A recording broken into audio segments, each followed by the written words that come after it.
Doctor अभिलाषा सहायक आचार्य, इतिहास विभाग। पिछले वीडियो में अपन ने सल्तनतकालीन साहित्य के फारसी साहित्य के बारे में अध्ययन किया। आज इसी टॉपिक में आगे बढ़ते हुए सल्तनतकालीन साहित्य में संस्कृत साहित्य तथा हिंदी साहित्य के बारे में पढ़ेंगे। तो पहले देखेंगे संस्कृत साहित्य। तो वैसे अपन देखें तो दिल्ली सल्तनत के जो सुल्तान थे उन्होंने संस्कृत साहित्य को कभी कोई प्रोत्साहन नहीं दिया और हमें उनमें से किसी के भी दरबार में संस्कृत के किसी विद्वान या कवि के रहने का कोई उल्लेख नहीं मिलता। वैसे फिरोज तुगलक तथा सिकंदर लोदी आदि कुछ सुल्तानों के द्वारा संस्कृत के जो कुछ ग्रंथ थे उनका फारसी भाषा में अनुवाद अवश्य करवाया गया, लेकिन इससे हम यह नहीं मान सकते कि ये सुल्तान संस्कृत साहित्य तथा संस्कृत के विद्वानों के आश्रयदाता थे। तो वास्तव में जिन संस्कृत ग्रंथों का इन्होंने फारसी भाषा में अनुवाद करवाया गया, उसका उद्देश्य इन संस्कृत ग्रंथों के उपयोगी ज्ञान की जानकारी फारसी के जो पाठक थे उनको उपलब्ध करवाना था। तो जिन संस्कृत ग्रंथों का सल्तनत काल में फारसी में अनुवाद करवाया गया, उनमें से कुछ का उल्लेख जैसे मैं आपको उदाहरण के लिए बता रही हूँ। जैसे अजीजुद्दीन खालिद किरमानी ने एक संस्कृत ग्रंथ का अनुवाद कर उसका नाम दलाइत ए फिरोज शाही रखा।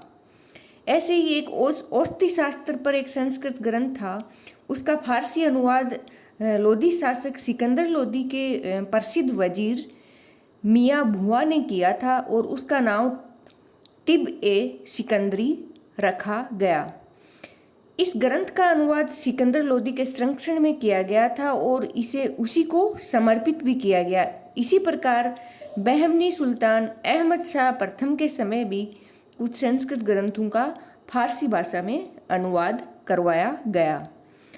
तो जहाँ तक सल्तनत काल में संस्कृत के जो मौलिक ग्रंथों की रचना का प्रश्न है, तो राजकीय संरक्षण न मिलने के बावजूद भी इस काल में भी संस्कृत में प्रचुर मात्रा में धार्मिक तथा जो दार्शनिक ग्रंथ हैं उनकी रचना हुई, लेकिन वे उच्च कोटि के नहीं थे।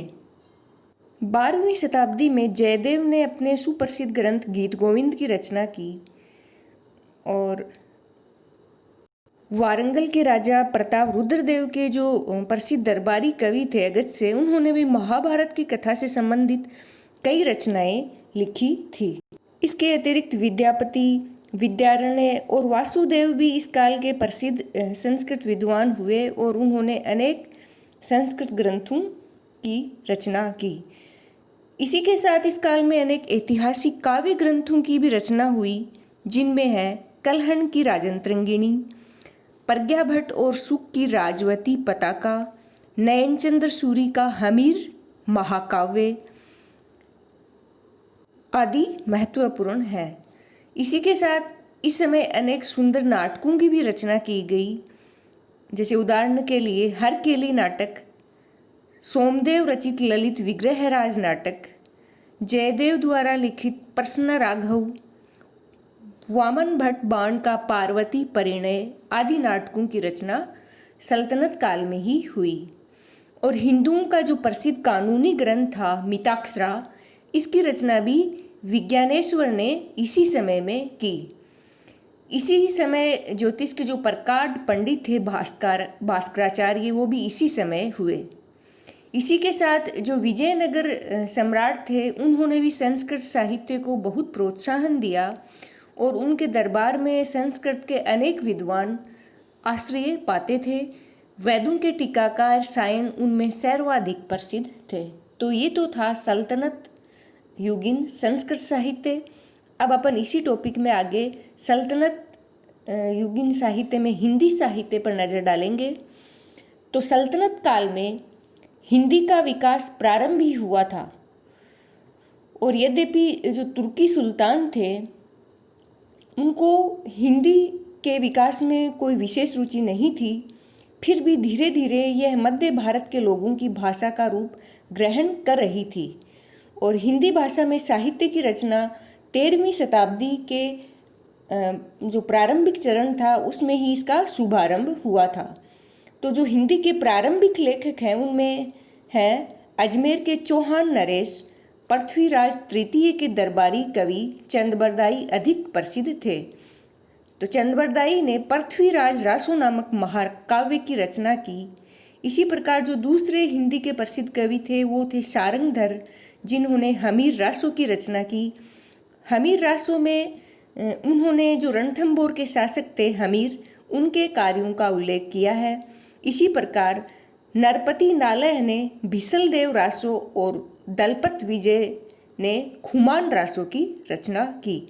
तो ये जो सब ग्रंथ हैं ये हिंदी के उस रूप में लिखे गए थे जिसे डिंगल अथवा पिंगल के नाम से जानते थे। इसी समय जगनक ने आलाखंड नामक काव्य की रचना की, जिसमें जो महोबा के चंदेल नरेश थे प्रमर्दिदेव, उनके आला और उद्दल नामक जो दो महान योद्धा थे उनके शौर्यपूर्ण कार्यों का वर्णन किया गया है। फिर रामानंद, वल्लभाचार्य, कबीर आदि जो भक्ति काल के जो संत थे उन्होंने भी अपने उपदेशों में हिंदी भाषा का खूब प्रयोग किया। और जो सूफी संत थे जैसे शेख मोइनुद्दीन चिश्ती, हमीदुद्दीन नागौरी, कुतुबुद्दीन बख्तियार काकी, निजामुद्दीन औलिया, ये सब क्या थे, ये सल्तनत कालीन ही थे। तो इन सूफी संतों ने भी अपने उपदेश हिंदी भाषा में ही दिए और इससे क्या हुआ, हिंदी भाषा के विकास में काफ़ी सहयोग मिला। और कुछ विद्वानों का तो ये भी मानना है कि जो अमीर खुसरो थे वो हिंदी के भी कवि थे और उन्होंने अपनी जो पहेलियाँ हैं उनमें हिंदी भाषा का प्रयोग भी किया था। तो जो सल्तनत काल में जो मुस्लिम कवि थे जिन्होंने पहली बार अपने ग्रंथों में यानी हिंदी भाषा का प्रयोग किया, उनमें अमीर खुसरो का नाम सर्वप्रथम आता है। अमीर खुसरो के अलावा मौलाना दाऊद भी एक अन्य मुस्लिम कवि थे जिन्होंने हिंदी की ही एक बोली अवधी में चंदाइन नामक प्रेम काव्य की रचना की थी।